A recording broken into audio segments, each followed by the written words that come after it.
केंद्र की नरेंद्र मोदी सरकार के 9 साल पूरे होने पर चलाए जा रहे महाजन संपर्क अभियान के तहत सोमवार को संत कबीर छात्रावास में संयुक्त मोर्चा सम्मेलन का आयोजन किया गया। इस अभियान में पूरे हरियाणा को 4 मुख्य लोकसभा क्लस्टरों में बांटा गया है। इसमें सभी मोर्चाओं के पदाधिकारियों एवं कार्यकर्ताओं ने भाग लिया। इस दौरान सहकारिता मंत्री डॉक्टर बनवारी लाल ने कहा कि मोदी सरकार के प्रयास से आज भारत की अर्थव्यवस्था पूरे विश्व में तीसरी मजबूत अर्थव्यवस्था बनने की ओर अग्रसर है। उन्होंने महाजन संपर्क अभियान के महत्व को समझाते हुए कहा कि कार्यकर्ता टोली बनाकर घर घर जाकर लोगों से संपर्क करें। उन्होंने कहा कि केंद्र सरकार एवं राज्य सरकार द्वारा चलाई जा रही विभिन्न जनहितकारी योजनाओं एवं नीतियों से भारतवर्ष विश्व महाशक्ति के रूप में उभर रहा है। देश की आंतरिक सुरक्षा एवं आतंकवाद के खात्मे से भारतवर्ष ने अंतर्राष्ट्रीय स्तर पर एक मजबूत राष्ट्रों के रूप में अपनी पहचान बनाई है। देखो, ऐसा तो नहीं है। अभी अरुण चतुर्वेदी जी ने बताया कि पहले की स्थिति क्या थी और आज की स्थिति क्या है। आप सब लोग भी जानते हैं, मैं यहाँ चेयरमैन भी रहा हूँ पहले 5 साल। उस टाइम भी काफ़ी दिक्कतें थी, लेकिन आज उससे काफ़ी अच्छा सुधार है।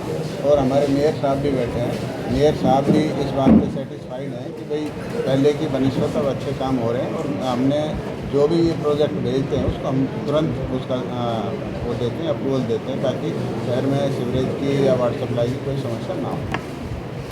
एक महीने से पूरी सीवरेज लाइन पड़ी है।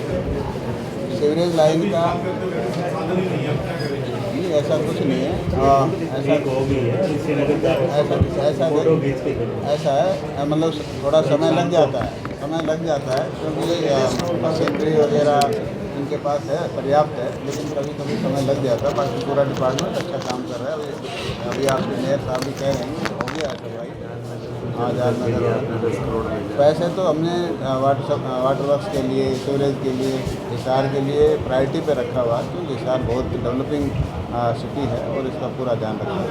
मंत्री जी, विकास को दिखाने के लिए बड़े बड़े टीवी लगाए गए हिसार के मुख्य चौराहे पे, और वास्तविकता से कितना का उसका है वो लोगों के अंदर जाने से पता चलता है कि सीवरेज व्यवस्था है, पानी की व्यवस्था, लोगों को पीने का पानी नहीं मिल रहा है।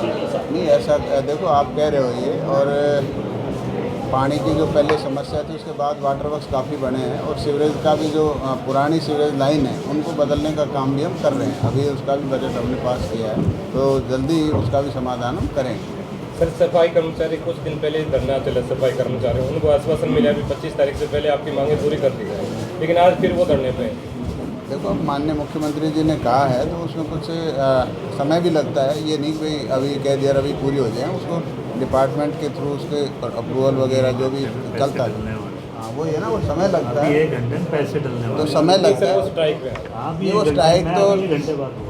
वो स्ट्राइक तो लोगों का अधिकार है, कर अपना मांग रख सकते हैं, लेकिन सरकार जो कहती है वो करती है। तो छुट्टी की थी, मतलब समय लग जाता है। वहीं राष्ट्रीय कार्यकारिणी सदस्य अरुण चतुर्वेदी ने कहा कि प्रधानमंत्री नरेंद्र मोदी के मार्गदर्शन में जनहितकारी नीतियों का लाभ समाज के अंतिम छोर पर बैठे व्यक्तियों को मिल रहा है। उन्होंने कहा कि मेक इन इंडिया से आत्मनिर्भर भारत की संकल्पना को साकार किया गया है। भारत विभाजन की मंशा रखने वाले किसी भी व्यक्ति को अपने उद्देश्य में कामयाब नहीं होने दिया जाएगा। नेतृत्व में नरेंद्र मोदी जी के नेतृत्व में केंद्र की सरकार को 9 साल पिछले महीने की 26 तारीख को पूरे हुए। पार्टी ने तय किया कि 9 सालों के सरकार के कामों को लेकर के एक अखिल भारतीय स्तर पर महासंपर्क अभियान करने की योजना बनाई, और पिछले महीने की 30 तारीख अर्थात 30 मई से लेकर के 30 जून 31 तारीख को पहली सभा इस महासंपर्क अभियान की राजस्थान के अजमेर में प्रधानमंत्री नरेंद्र मोदी जी ने संबोधित की, और उसके साथ इस अभियान की शुरुआत। इस अभियान में अलग अलग तरह के कुछ प्रोटोकॉल हमने बनाए हैं। बुद्धिजीवियों के सम्मेलन, व्यापारियों के सम्मेलन, पन्ना प्रमुख का सम्मेलन, संयुक्त मोर्चा का सम्मेलन, और सभी लोगों से महासंपर्क का एक अभियान के नाते से। इसी तरह पार्टी ने 3 कार्यक्रम, 21 जून को अंतर्राष्ट्रीय योग दिवस, 23 तारीख को श्यामा प्रसाद मुखर्जी का बलिदान दिवस था, उसको शहीद दिवस के रूप में मनाना, 25 तारीख को इस सारे विषय को लेकर के जो आपातकाल 25 जून 1975 को लगा था उसको काला दिवस मनाने का, और 27 तारीख अर्थात कल प्रधानमंत्री जी कल भोपाल में वहाँ एक मेरा बूथ सबसे मजबूत है इस अभियान के तहत भोपाल में कुछ लोगों को प्रैक्टिकली और 10 लाख बूथों के ऊपर वर्चुअली संबोधित करके इस अभियान को भी साथ जोड़ेंगे। इस अभियान में तय किया कि हम समाज के ऐसे जो ओपिनियन मेकर्स हैं, वो के बड़े बड़े कोई पद्मश्री विजेता होंगे, डॉक्टर होंगे, इंजीनियर होंगे, वकील होंगे, समाज के प्रतिष्ठित लोग होंगे, उन सब से मिलकर के हम अभियान की जानकारी देंगे और 25 से 30 तारीख तक प्रत्येक बूथ पर, प्रत्येक घर पर जाकर के प्रधानमंत्री जी के नेतृत्व में भाजपा सरकार के 9 साल के कामों को हम घर घर पहुँचाएँगे। एक मिस कॉल 9090902024 उसके ऊपर सबसे मिस कॉल करके समर्थन की बात और साथ ही प्रत्येक घर के ऊपर एक स्टिकर लगा करके हम इस काम को करने का काम करें। मैं कह सकता हूं कि 9 साल का अभियान है तो कोई ऐसा नहीं कि भारतीय जनता पार्टी ने नरेंद्र मोदी के जन्म में जो कहा वो किया नहीं हो।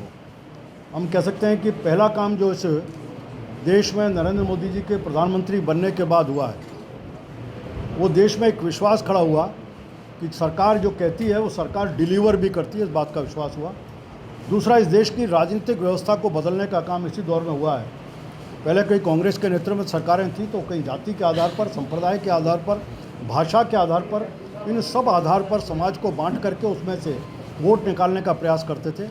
नरेंद्र मोदी के नेतृत्व में हमने इस पूरे कंसेप्ट को बदल करके अब विकास को आधार बना करके राजनीति को खड़ा करना, संपूर्ण समाज को दृष्टि में रख करके योजनाएं बनाना और उन्हीं में आगे नीचे तक पहुंचाने का काम, इस तरह करने का काम किया है। मैं कह सकता हूं कि जहां एक तरफ समाज की अंतिम पंक्ति में जो लोग खड़े हैं उनके नाते योजनाएं बनाई, चाहे वो घर घर शौचालय का विषय होगा, विषय बहुत छोटा लगता है, लेकिन जब हम कल्पना कर सकते हैं कि हमारी माताएं बहनें शौचालय नहीं होने के कारण से सड़क के ऊपर शौच के लिए जाती थी खुले में, उनको किस प्रकार की आत्मग्लानि का एहसास होता था और जो बीमारियां उसके कारण आती थी और जो अर्थ स्वास्थ्य का खर्च हमारा बढ़ता था, उसका भी एक विषय था। आयुष्मान माध्यम के माध्यम से 5 लाख रुपए तक का मुफ्त इलाज होगा, जनधन खाते के माध्यम से सबका खाता खुलवाना, और वो जो कांग्रेस कहती थी कि खाता तो खुल गया, पैसा कब आएगा, वो सब्सिडी का पैसा खाते में भेजना। और जिस समय कोविड लगा प्रत्येक महिला के खाते में 500 रुपये पहुँचा करके उसका भी एहसास कराया कि अगर खाते नहीं होते तो राजीव गांधी जो कहते थे दिल्ली से 100 पैसे बेचते हैं तो 15 पैसे, अब अगर 500 बेचते हैं तो 500 पूरे पैसे हैं। इसलिए करप्शन के ऊपर भी एक करारी चोट करने का काम किया। आज इसी तरह जल जीवन मिशन के माध्यम से हर घर नल से जल, उस योजना को बढ़ाने का काम होगा। सुरक्षा के नाते से देश को आश्वस्त था कि देश कहीं भी आप पूरी तरह आश्वस्त हो सकता है। 14 से पहले जगह जगह सीरियल ब्लास्ट होते थे, आम आदमी आतंकित रहता था, मैं कब बाज़ार में निकलूँ, कौन सी गोली बम का छर्रा लगेगा, मैं घर पहुँचूँगा नहीं पहुँचूँगा पता नहीं था। लेकिन 14 के बाद जीरो टॉलरेंस की नीति के कारण आतंकवाद की एक भी घटना सुनने को नहीं मिलती। हमें वो दौर ध्यान है इसी देश में जब बाटला हाउस का कांड होता है और वो आतंकवादी को दिल्ली की पुलिस रात को मारती है, तो कांग्रेस के बड़े नेता खुर्शीद अहमद कहते हैं सोनिया गांधी रात भर नहीं सोई। अब सोई क्यों नहीं, आतंकवादी के मरने पर नींद उड़ती हो। जेएनयू में जब भारत विभाजन की बात करने वाले लोग बैठते हैं और वो कहते हैं कि भारत तेरे टुकड़े होंगे इंशाअल्लाह इंशाअल्लाह, उनके साथ वही कांग्रेस के युवा नेता जाकर के खड़े होते हैं और उनमें भारत तेरे टुकड़े होने का समर्थन करने की बात होते हैं। जब देश की भारत की सेना सर्जिकल स्ट्राइक के माध्यम से पाकिस्तान को करारा जवाब देती है या एयर स्ट्राइक करके करारा जवाब देती है, या चीन में डोकलाम में लद्दाख में सेना अपनी शक्ति का प्रदर्शन करते हुए चीन को ढकेलने का काम करती है, वही कांग्रेस पूछती है प्रमाण क्या है जो सर्जिकल स्ट्राइक हुई। आज पाकिस्तान नहीं पूछता, चीन नहीं पूछता, लेकिन कांग्रेस पूछती है कि इसका प्रमाण कहाँ है, किस बात का प्रमाण। वही राहुल गांधी जो देश में अपने आप को नेता कहते हैं, वो अमेरिका में जाकर के भारत के विरोध में बात करके भारत की छवि को दुनिया के बाजार में ख़राब करने का काम करते हैं। यहाँ पूरी तरह से इसी लोकतंत्र ने उनको पूरी तरह से बोलने की छूट दी और वहाँ जाकर कहते हैं कि लोकतंत्र खतरे में है। इस प्रकार के विषयों को नरेंद्र मोदी के नेतृत्व में धीरे धीरे जहाँ अपनी तरफ से जवाब नहीं बल्कि सकारात्मक काम के आधार पर देश भर में एक सकारात्मकता का वातावरण और दुनिया के देशों में भारत को एक मजबूत राष्ट्र के रूप में खड़ा करने का काम किया है। इन सब विषयों को लेकर के हम जा रहे हैं। मुझे इतना कहना था। हम बात कर रहे हैं जेजेपी और भारतीय जनता पार्टी मिलकर के सरकार चला रहे हैं और आज हरियाणा को अच्छा शासन दे रहे हैं। आम आदमी के सुख की बातें सब उसमें कर रही है। हरियाणा में जो गठबंधन हुआ वो चुनाव के बाद दोनों की आवश्यकताओं के हिसाब से हुआ था और ये चुनाव इन 5 सालों का गठबंधन है। अगले चुनाव से पहले उस समय की राजनीतिक स्थिति, सामाजिक स्थिति, परिस्थिति, उन सबको देख करके हरियाणा का प्रदेश का नेतृत्व और दिल्ली का पार्लियामेंट्री बोर्ड उन सब परिस्थितियों का सब निर्णय करेगा और सबके सामने। दैनिक सवेरा के लिए हिसार से कुलदीप सिंह की रिपोर्ट।